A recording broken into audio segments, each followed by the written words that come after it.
හරි. ඒතර මම ඔයාලට මේ channel එකෙන් ගේන පළවෙනි ෆිසික්ස් වීඩියෝ එක මෙන්න මේ ඒකලිත ධාරිත්‍රක සම්බන්ධ ගැටලු විසඳීම. මේක මම කතා කරන්න හේතුව තමයි මේක පළවෙනි පාර්ට් එක කියන්නේ කාලෙකට පස්සේ 2024 ඇහුවා. ඊට පස්සේ ආයෙ 2025ත් ඇහුවා. ගොඩක් ක්ලාස් වල මෙන්න මේ ඒකලිත ධාරිත්‍රක කොටස ටිකක් කවර් වෙනවා හොරයි. ඒ කියන්නේ ළමයින්ට ඒ කොටස ටිකක් අහු වෙනවා අඩුයි. ඒක හන්ද මේක ගැන හරි දැනුමක් දෙන්න මේ වීඩියෝ එක මම කරන්න හිතුවා. හරි එතකොට වැඩි කතා නැතුව වීඩියෝ එකට එමු. මම ධාරිත්‍ර ගැන කිසිම දැනුමක් නැති ළමයෙක්ට උනත් මේක තේරෙන්න කියලා දෙන්නම්. මුලින්ම අර ධාරිත්‍රක වල පොඩි තියරි ටිකක් මතක් කරලා ඒකලිත ධාරිත්‍රක වලට එන්න. ඒතර ඔයාලා දන්නවා A level වලදී අපිට සෙට් වෙන්නේ බහුතරයක් ගණන් සමාන්තර තහඩු ධාරිත්‍රක තියෙන ගණන්. يعني තහඩු දෙකක් මෙහෙම සමාන්තරව සෙට් කරලා හදපු ධාරිත්‍රක තියෙන ගණන්. මුලින්ම දැනගන්න ඕනේ මෙයාලගේ ධාරිතාවය ගන්න සමීකරණය. මෙන්න මෙහෙම තහඩු දෙක පරතරය D නම් තහඩු දෙකක් අතර පරතරය D නම් මේ තහඩු දෙකේ පොදු වර්ගඵලය A නම් පොදු වර්ගඵලය A නම් සහ මේ තහඩු දෙක අතර මාධ්‍යයේ පාරවේද්‍යතාව මේ පාරවේද්‍යතාව කියන්නේ මාධ්‍යයෙන් මාධ්‍යයට වෙනස් වෙන නියතය. අන්නේ පාරවේද්‍යතාව එප්සයිලන් නම් මේ සංකේතයට කියනවා එප්සයිලන් කියලා. මේ තහඩු දෙක අතර මාධ්‍යයේ පාරවේද්‍යතාව එප්සයිලන් නම් C මෙන්න මේකට කියනවා ධාරිතාවය කියලා. මෙන්න මේ ධාරිත්‍රකයේ ධාරිතාවය අපිට එනවා A එප්සයිලන් බෙදීම D ගෙන්. එතන A කියන්නේ තහඩු දෙක අතර පොදු වර්ගඵලය. ඒ කියන්නේ නිකන් මෙහෙම කතාවක්. එක තහඩුවක් මේ වගේ තව තහඩුවක් මේ වගේ තිබ්බොත් අර මේ දෙක අතර පොදු වර්ගඵලයට සෙට් වෙන්නේ නිකන් මේ වගේ කොටසන්නේ. අන්නේ පොදු වර්ගඵලය ගන්න කියලා කියන්නේ. නැතුව මුළු වර්ගඵලය නෙමෙයි. ඒ තහඩු දෙක අතර පොදු වර්ගඵලය. තහඩු දෙක අතර පොදු වර්ගඵලය. මේ වගේ සිංහල තේරුම් ලියවොත් C කියන්නේ ධාරිතාවය, ස්ථිති විද්‍යුත් ධාරිතාවය කියලා කියනවා. එප්සයිලන් කියන්නේ මාධ්‍යයේ පාරවේද්‍යතාව. එප්සයිලන් කියන්නේ මාධ්‍යයේ පාරවේද්‍යතාවය. D කියන්නේ තහඩු අතර දුර, තහඩු අතර දුර නැත්නම් තහඩු අතර දිග. A කැපිටල් A කියන්නේ තහඩු අතර පොදු වර්ගඵලය. නැතුව මුළු වර්ගඵලය නෙමෙයි තහඩු අතර يعني තහඩු දෙකේ පොදු වර්ගඵලය. දැන් මේකේ තහඩු දෙකටම පොදු වර්ගඵලය මෙන්න මේ ටිකනේ. අන්නේ පොදු වර්ගඵලය. තහඩු දෙක අතර පොදු වර්ගඵලය. මේකෙන් අපිට එනවා A level වල 99ක් විතර ගණන් අහන සමාන්තර තහඩු ධාරිත්‍රකයක ධාරිතාවය. සමාන්තර තහඩු ධාරිත්‍රකයක ධාරිතාවය. සමාන්තර තහඩු ධාරිත්‍රකයක ධාරිතාවය C සමානයි A එප්සයිලන් බෙදීම D. C සමානයි A එප්සයිලන් බෙදීම D. හරි. ඊළඟට අපි කතා කරමු මෙයාගේ ඊළඟ සමීකරණ දෙක. මෙයාගේ ඊළඟ සමීකරණ දෙක. අපි ඔය ධාරිත්‍රක හදන්නේ ආරෝපණ ගබඩා කරලා තියාගන්න. අපි ගමු එයා බැටරියකින් charge කරනවා ඊට පස්සේ මේ තහඩුවට දෙනවා ධන Q ආරෝපණයක් මේ තහඩුවට දෙනවා ඍණ Q ආරෝපණයක් මේ තහඩුවට දෙනවා ඍණ Q ආරෝපණයක් බැටරියකින් charge කරලා බැටරියකින් charge කරලා මෙයාගේ ධාරිතාවය මම ගන්නවා C කියලා. මෙන්න මේ සමාන්තර තහඩු ධාරිත්‍රකයේ ධාරිතාවය C. අපේ ඊළඟ සමීකරණය මෙතනින් ගන්න පුළුවන්. බැටරියකින් charge කරාට පස්සේ මෙයාගේ ගබඩා වූ ආරෝපණය Q නම් ධාරිතාවය C නම් මෙන්න මේ සමාන්තර තහඩු ධාරිත්‍රකයේ විභවාන්තරය ඩෙල්ටා V නැත්තම් V කියලා ගන්න. V කියලා ගන්නත් පුළුවන්. අපි සරලව V කියලා ගන්න. සරලව V කියලා ගන්නෙ අපිට සමීකරණයක් එනවා Q සමානයි CV. Q සමානයි CV. Q සමානයි CV. Q සමානයි CV. මෙතන Q කියන්නේ එක තහඩුවක ආරෝපණයේ විශාලත්වය. දැන් මෙයාගේ එක තහඩුව මේ තහඩුවේ ආරෝපණය ධන Q නේ. ලකුණ නැතුව විශාලත්වය විතරයි ගන්න. දැන් මේ තහඩුවේ ආරෝපණය ඍණ කිව්. ලකුණ නැතුව විශාලත්වය විතරයි. එක තහඩුවක ආරෝපණයේ විශාලත්වය. වාරයක් මෙන්න මේ සමාන්තර තහඩු ධාරිත්‍රකයේ ධාරිතාවය වැඩි කිරීම. මෙන්න මේ ක්‍රියාවලිය කරාට පස්සේ මේ ධාරිත්‍රකයේ තියෙන විභව අන්තරය Q සමානයි CV. සිංහලෙන් කිව්වොත් Q කියන්නේ එක තහඩුවක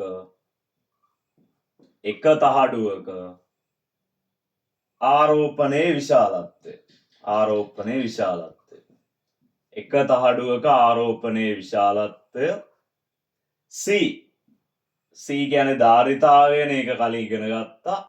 V කියන්නේ මෙයාගේ ගබඩා වෙන විභව අන්තරය. අපි සාමාන්‍ය අන්තරයක් දාන්නේ ඩෙල්ටා ලකුණ එක්ක. අර සූත්‍ර මතක තියාගන්න ලේසියට අපි ලියන්නේ Q සමානයි CV කියලා. නැත්නම් ඩෙල්ටා Q සමානයි ඩෙල්ටා V කියන එක තමයි හරිම සමීකරණය. මතක තියාගන්න ලේසි හන්ද අපි Q සමානයි CV පාවිච්චි කරනවා. Q සමානයි CV පාවිච්චි කරනවා අපේ දෙවනි සමීකරණය. මේක අපේ දෙවනි සමීකරණය. මෙන්න මේ සමාන්තර තහඩු ධාරිත්‍රකයේ ධාරිතාවය C නම් එයාගේ එක තහඩුවක ආරෝපණයේ විශාලත්වය Q නම් මෙයාගේ ගබඩා වෙලා තියෙන විභව අන්තරය මේ සමීකරණයෙන් ගත්ත හැකියි. නැත්නම් මෙයාගේ විභව අන්තරය දන්නවා නම් ධාරිතාවය දන්නවා නම් එක තහඩුවක ගබඩා වෙලා තියෙන ආරෝපණයේ විශාලත්වය ගන්න මේ සමීකරණය පාවිච්චි කරන්න පුළුවන්. ඊට පස්සේ ඔයාලා දැනගන්න ඕනේ මෙන්න මේ ධාරිත්‍රකයක ගබඩා වෙන ශක්තිය ගන්න සමීකරණය. ඒතර E කියන්නේ ධාරිත්‍රකයේ ගබඩා වූ ශක්තිය. ධාරිත්‍රකයේ ගබඩා වූ ශක්තිය.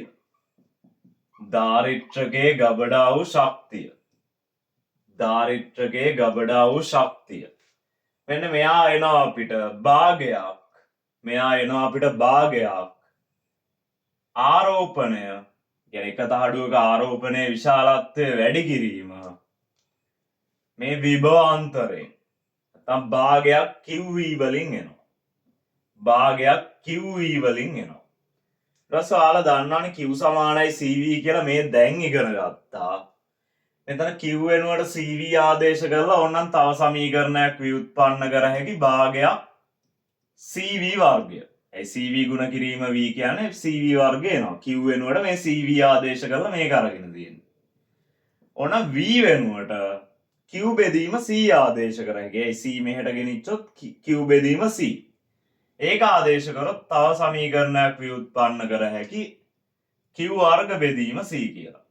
ඒතර ඔයාලා මේ දෙක මතක තියාගෙන ඉන්න ඕනේ. මේ දෙක අනිවාර්යෙන් මතක තියාගන්න.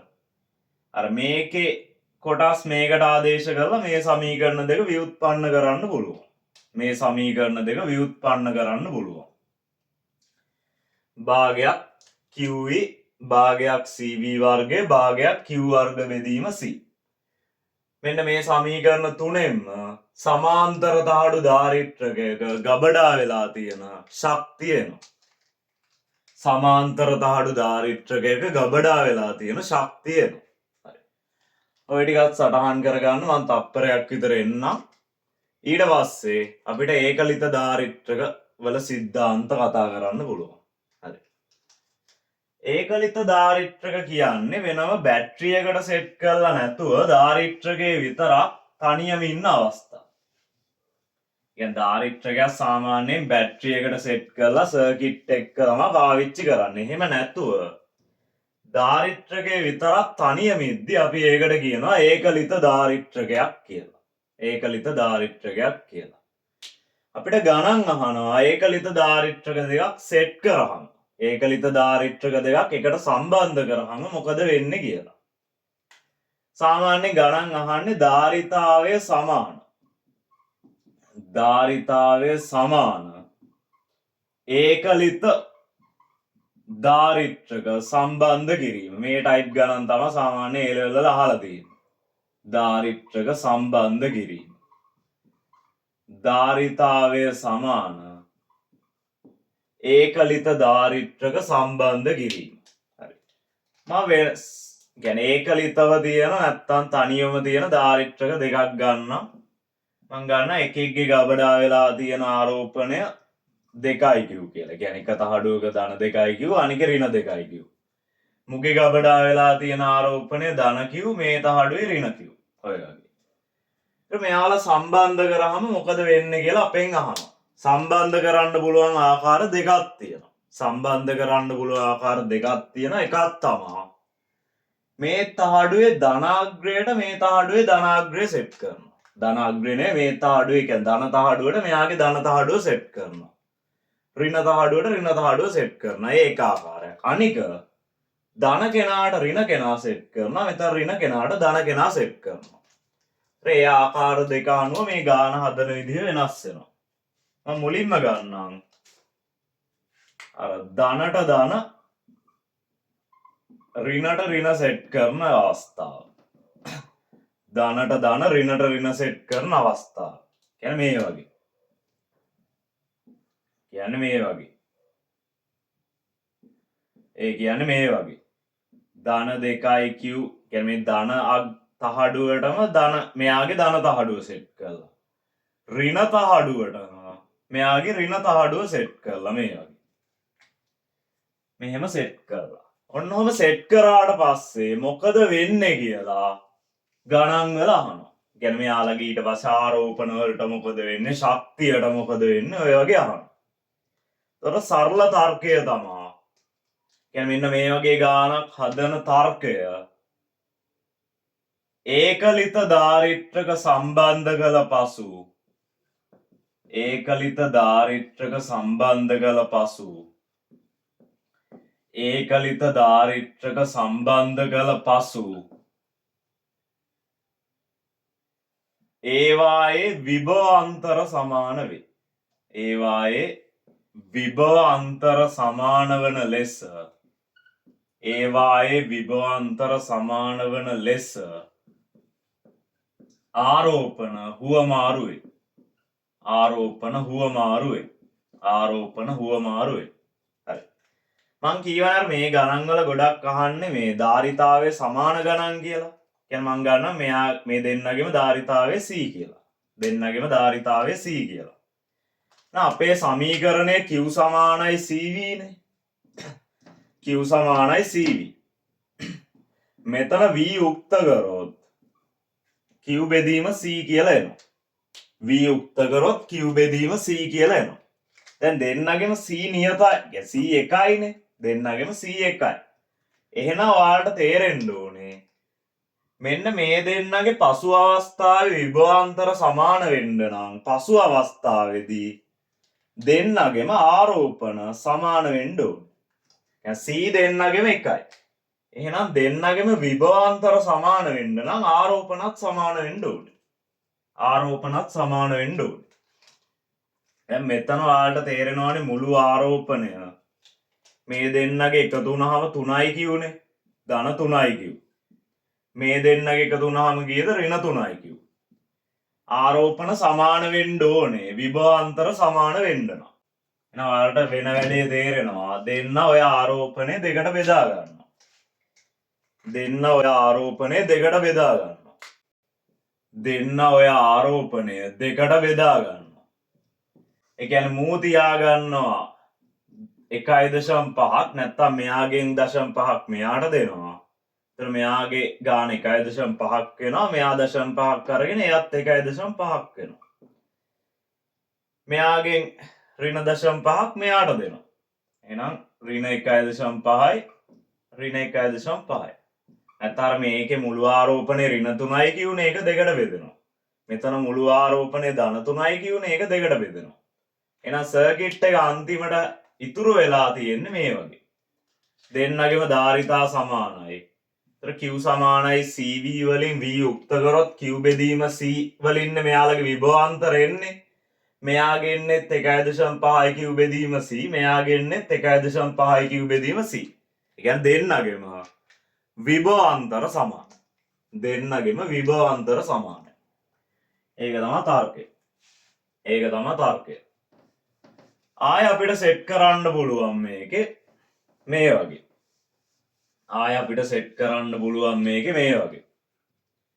ආය අපිට සෙට් කරන්න පුළුවන් මේකේ මේ වගේ. ධනට සෙට් කරනවා ඍණ. නැත්තම් මේ අර කලින් ධන Q ඍණ Q තහඩුවේ ඍණ කෙනා සෙට් කරනවා. මෙයාගේ ඍණ කෙනාට අර ධන Q ඍණ Q තහඩුවේ ධන Q සෙට් කරනවා. දැන් වෙන වැඩේ. දැනුත් ඉතින් සරලයි මේ දෙකේ මුළු ආරෝපණය කීයද? මේ දෙන්න සුළු වුණාම 2යි Q ඍණ Q කියන්නේ මෙතන ධන Q ගෙනෙන්න ඉතුරු වෙන්නේ. මෙතන මුළු ආරෝපණය කීයද? මේ දෙන්න සුළු වුණාම ඍණ Q නේ. මේ දෙන්න සුළු වුණාම ඍණ Q. එහෙනම් මේ දෙන්නගේම ධාරිතා සමානයි නම් අවසානයේ විභවාන්තර සමාන වෙන්න මොකද්ද වෙන්න ඕනේ?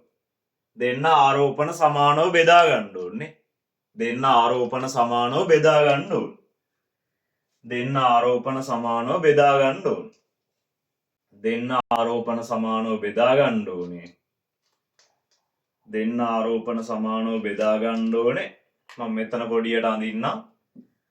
දෙන්න ආරෝපණ බෙදාගත්තට පස්සේ කතාව සරලයි.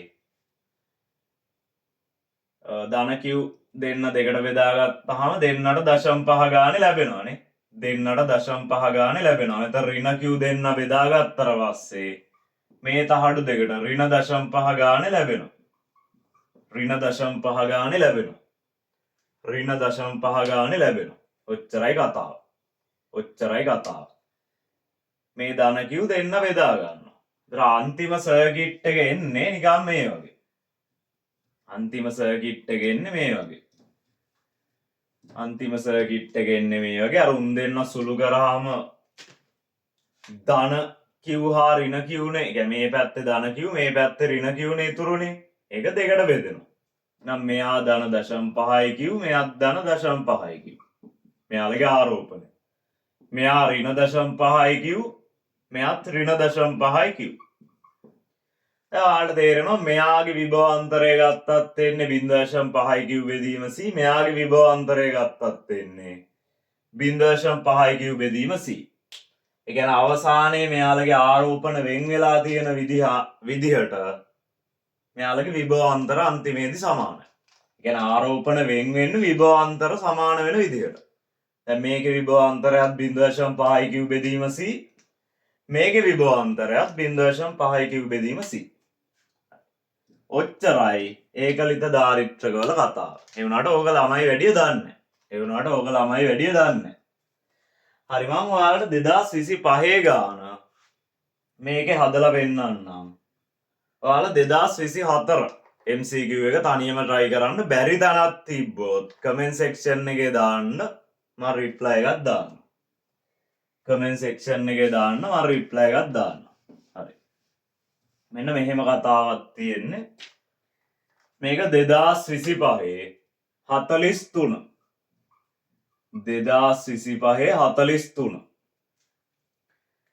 ධාරිතාවය C වන සමාන්තර තහඩු ධාරිත්‍රකයක් V වෝල්ටීයතාවයකට ආරෝපණය කෙරේ. වෙනත් සර්ව සම ධාරිත්‍රකයක් ඔය සර්ව සම ධාරිත්‍රකයක් කියන එකේ අදහස යාළගේ C අගය සමානයි නැත්නම් ධාරිතාවය සමානයි. V බෙදීම 2ක වෝල්ටීයතාවයකට ආරෝපණය කෙරේ. ධාරිත්‍රක වෝල්ටීයතා සැපයුම් වලින් විසන්ධි කිරීමෙන් අනතුරුව ප්‍රතිවිරුද්ධ ආරෝපණ සහිත ධාරිත්‍රකවල තහඩු එකිනෙකට සම්බන්ධ කරන ලදී. ධාරිත්‍රක පද්ධතියේ ගබඩා වී ඇති අවසන් ශක්තිය කොපමණද? හරි. මේ ධාරිත්‍රක දෙක වෙන වෙනම ඇඳ ගන්නම්කෝ. එක්කෙනෙක්ට පළවෙනි ධාරිත්‍රකයේ විභවාන්තරය වීලු ධාරිතාවේ සීලු. එහෙනම් මෙයාගේ ආරෝපණය එනවා නේද අපිට C ගුණ කිරීම V ගෙන්. මම දාගන්නම් ඒ ආරෝපණය Q කියලා. ඒ ආරෝපණය Q කියලා දාගන්න. ඒ ආරෝපණය Q කියලා දාගන්න. ඒ ආරෝපණය Q කියලා දාගන්න. අනිත් ධාරිත්‍රකය ගත්තොත් මෙයාගේ විභවාන්තරයේ V බෙදීම 2යි. ධාරිතාවේ C. එහෙනම් අපිට උත්තරේ ආරෝපණය එන්නේ C වාරයක් V බෙදීම 2 දැන් මෙතෙන්ට වඩා මෙයා භාගයක් අඩුයිනේ. එහෙනම් මෙයාගේ ආරෝපණය ලියා ගන්න පුළුවන්. මේකේ ආරෝපණයෙන් භාගයක් කියලා. දැන් මෙතන CV මෙතන CV බෙදීම 2යි. මෙයා Q නම් මෙයා Q බෙදීම 2යි. මෙයා Q නම් මෙයා Q බෙදීම 2යි. එහෙනම් මේ තහඩුවේ ආරෝපණය මට ලියා ගන්න පුළුවන් ධන Q ඍණ Q කියලා. මේ තහඩුවේ ආරෝපණය ධන Q බෙදීම 2යි ඍණ Q බෙදීම 2යි. ඍණ Q බෙදීම 2යි. ඍණ Q බෙදීම 2යි. හරි. ඊට පස්සේ මේකේ කියනවා මෙන්න මෙහෙම කතාවක්. දැන් මේ Q කියන කෙනා මං අතින් දාගත්ත කෙනෙක්. ඒ සමීකරණ දෙක මතක තියන් ඉන්න. එයා අතින් දාගත්තේ. ඒතර අන්තිම උත්තර වල Q ඉන්න බෑ. C හා V තමයි ගානේ දීලා තියෙන දත්ත. ඒතර අන්තිම උත්තර එන්න ඕනේ ඔයාලට C හා V වලින්. හරි මේකේ කියලා තියෙන්නේ ප්‍රතිවිරුද්ධ ආරෝපණ සහිත තහඩු එකිනෙක සම්බන්ධ කරනවා. කියන්නේ මෙයාගේ ධනට අනික් කෙනාගේ ඍණ සෙට් කරනවා. එහෙම කතාවන්නේ කියන්නේ. මෙයාගේ ධනට අනික් කෙනාගේ ඍණ සෙට් කරනවා. මෙයා ඍණ Q බෙදීම 2යි. මේක ඍණ Q නා එයාට සෙට් කරනවා ධන කෙනා. ඔය වගේ. දැන් ඉතින් සුළු කරන්න තියෙන්නේ. මේ දෙන්නගේ සඵල ආරෝපණය කීයද? Q බෙදීම 2යිනේ. මේ දෙන්නගේ සඵල ආරෝපණය ධන Q බෙදීම 2යි. මෙයාගෙන් මෙයා අඩු වුණාම. මේ දෙන්නගේ සඵල ආරෝපණය කීයද? මේ දෙක අඩු වුණාම ඍණ Q බෙදීම 2යි. ඍණ Q බෙදීම 2යි. ඍණ Q බෙදීම 2යි. හරි. දැන් කතාව වලට තේරෙනවා. අන්තිම සර්කිට් එක අපිට ලැබෙන්නේ මේ වගේ. මෙන්න මේක දෙකට බෙදිලා යනවා. මෙන්න මේක දෙකට බෙදිලා යනවා. මේකේ වඩා ලේසි ඔයාලට මේ Q බෙදීම 2 කියලා ගන්න නැතුව 2යි Q කියලා ගත්තා නම් මේකේ සුළු කිරීම තව ටිකක් ලේසි වෙනවා. දැන් මම ගත්ත විදිහට පොඩ්ඩක් සුළු කිරීම අමාරු වෙනවා. දැන් Q බෙදීම 2 දෙකට බෙදුනහම මෙයා Q බෙදීම 4යි මෙයාත් Q බෙදීම 4යි. මෙතන ඍණ Q බෙදීම 2 දෙකට බෙදිලා මෙයාලා ගත්තාම මෙයා ඍණ Q බෙදීම 4යි මෙයා ඍණ Q බෙදීම 4යි. ඕක තමා සර්කිට් එකේ අවසන්